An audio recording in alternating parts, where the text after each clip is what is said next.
ব্রাহ্মণবাড়িয়া জেলার নবীনগর উপজেলার ইব্রাহিমপুর গ্রামের ২০১২ সালে দায়ের করা প্রায় ১২ বছর আগে শফিক হত্যা মামলার যাবজ্জীবন কারাদণ্ডপ্রাপ্ত আসামি ইদ্রিস মিয়ার সন্তান মোহাম্মদ জসিম উদ্দিনকে নবীনগর থানা অফিসার ইনচার্জ মোহাম্মদ আব্দুর রাজ্জাকের নির্দেশনায় এসআই শামীম ও সঙ্গীয় ফোর্সদের সাথে নিয়ে বিমানবন্দর এলাকা থেকে আটক করে নিয়ে আসে নবীনগর থানা পুলিশ।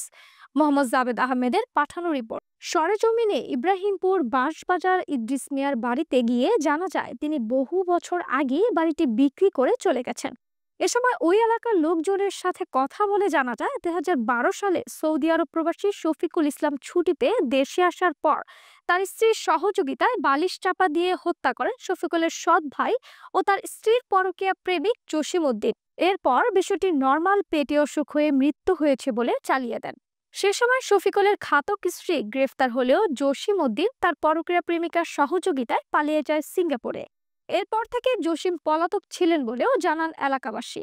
এরপর মৃত শফিকুলের বোন জোস্তা জানান শফিকুলের খালাতো ভাই রাজন বাদী হয়ে ঘাতক জসিম ও তার পরকীয়া প্রেমিকা শফিকুলের স্ত্রীকে আসামি করে মামলা করেন ২০১২ সালে নবীনগর থানায়। এরপর কোর্টের অর্ডারে কবর থেকে লাশ উত্তোলন করে ময়না তদন্তের পর বেরিয়ে আসে হত্যাকাণ্ডের রহস্য।